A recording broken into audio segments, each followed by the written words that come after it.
안녕하세요. 혹시 갈보 레이저 하나 장만해볼까 생각하고 계신가요?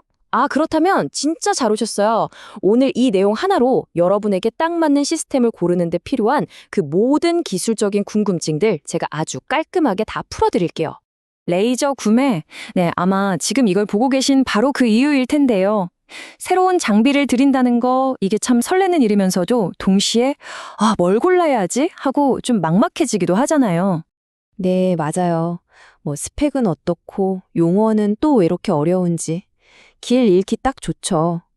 근데 걱정 마세요. 오늘 저희가 그 복잡한 것들 싹 걷어내고 아주 명확한 길을 보여드릴 거니까요. 자, 그럼 이제 본격적으로 시작해 볼까요? 첫 번째 단계입니다. 세상에 레이저 종류가 얼마나 많아요. 근데 그 중에서 왜 하필 갈보 레이저가 이렇게 매력적인 선택지인지 그 핵심적인 가치부터 한번 파헤쳐 보겠습니다. 레이저 세계에는요, 크게 두 가지 방식이 있다고 보시면 돼요. 하나는 겐트리, 또 하나는 갈보.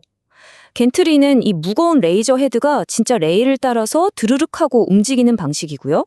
갈보는 이게 진짜 신기한데 아주 작은 거울 두 개를 눈에 보이지도 않을 속도로 막 움직여서 레이저 빔을 쏘는 방식이에요. 이 차이가 뭘 의미하냐고요? 바로 속도입니다, 속도. 갈보가 겐트리보다 무려 최대 100배나 더 빠를 수 있다는 거죠. 어마어마하죠? 근데 속도가 전부는 아니에요.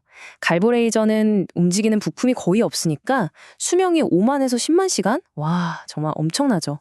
그리고 밀링 비트처럼 계속 갈아줘야 하는 소모품도 전혀 없고요. 근데 진짜 게임 체인저는 따로 있습니다.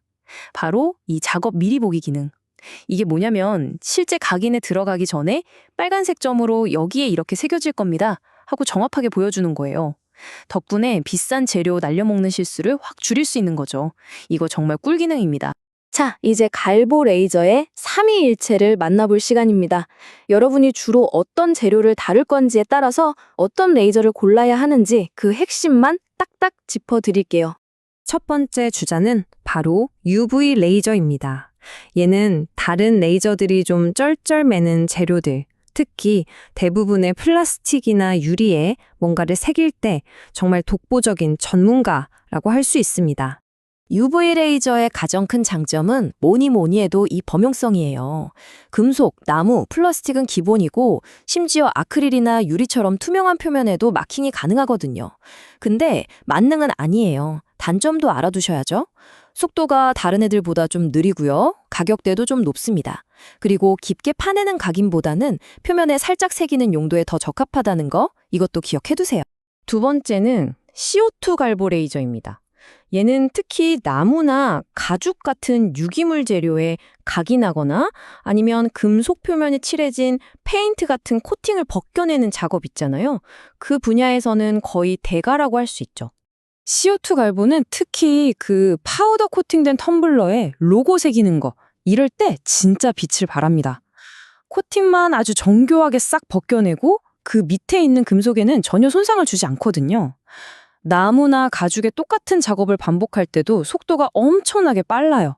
다만 단점이라면 레이저 도트 크기가 좀 커서 아주 섬세한 디테일을 표현하는 데는 약간 한계가 있을 수 있다는 점이에요. 그리고 마지막, 아마 많은 분들이 바로 이 레이저 때문에 지금 이걸 보고 계실지도 모르겠습니다. 바로 파이버 레이저. 금속 작업에 있어서는 논쟁의 여지가 없는 명실상부한 최강자죠. 파이버 레이저가 다른 애들이랑 결정적으로 다른 점이 있어요.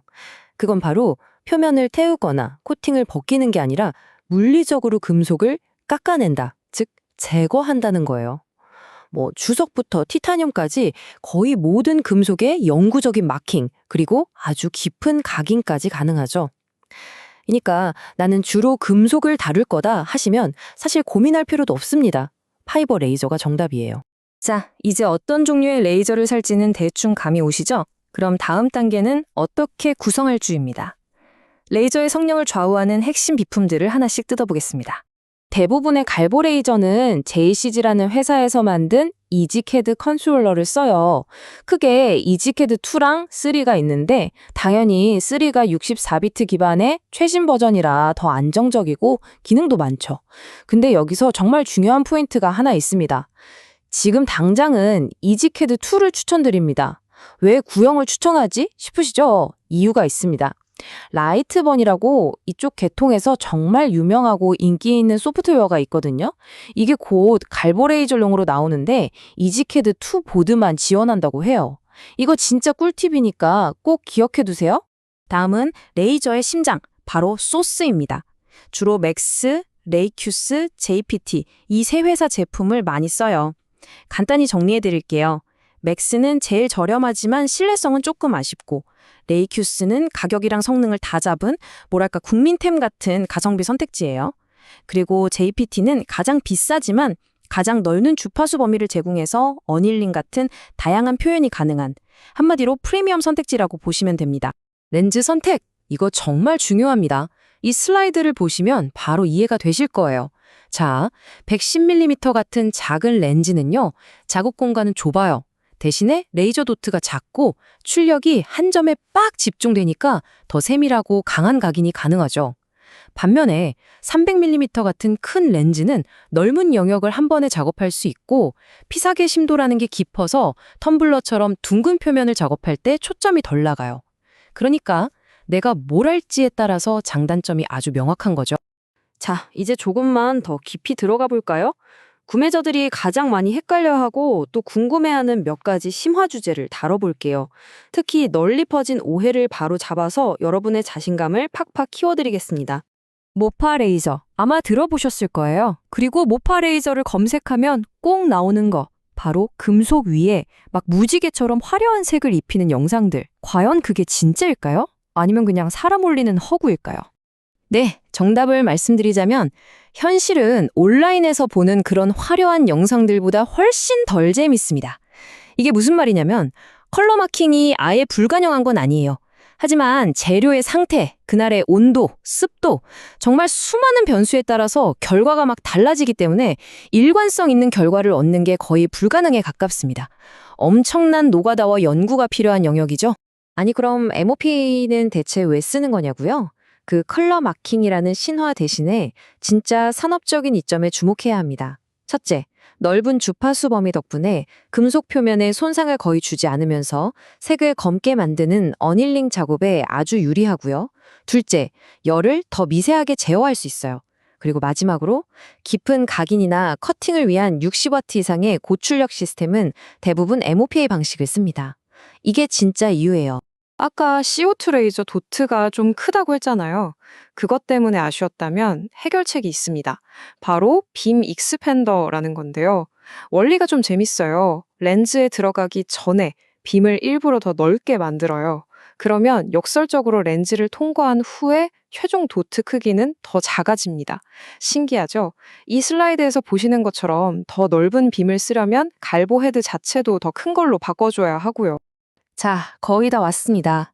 이제 레이저 시스템을 실제로 내 작업실에 들여놓고 운영하는 데 있어서 가장 현실적이고 중요한 마지막 체크리스트를 한번 짚어보겠습니다. 안전. 이건 정말 아무리 강조해도 지나치지 않습니다. 클래스 1은 기계가 아예 박스처럼 완전히 밀폐되어 있어서 가장 안전해요. 대신 작업물 크기에 제약이 좀 있죠. 반면에 대부분의 파이버 레이저가 속한 클래스 4는 개방형이라서 큰 물건도 다루기 편하지만 여기서 정말 중요한 거, 재료에서 반사된 레이저 빔이 눈에 들어가면 바로 실명할 수 있어요. 그래서 보안경 착용은 선택이 아니라 그냥 무조건 절대적으로 필수입니다. 꼭이요. 마지막으로 레이저의 생긴 모습을 한번 볼까요? 이 차트를 보시면 컨트롤러랑 레이저 유닛이 분리된 휴대용 타입이 가장 인기가 많아요. 하지만 여러분의 작업 환경에 따라서 안전을 최우선으로 하는 워크스테이션 타입이나 현장에 들고 나가서 작업해야 한다면 핸드헬드 타입도 좋은 선택이 될 수 있습니다. 자, 이제 여러분은 갈보 레이저를 고르는 데 필요한 핵심 지식을 모두 갖추셨습니다. 이 강력한 도구로 여러분의 머릿속에 있는 상상력을 현실로 만들 준비 되셨나요? 과연 첫 번째 작품으로 무엇을 만드시게 될지 벌써부터 기대가 되네요.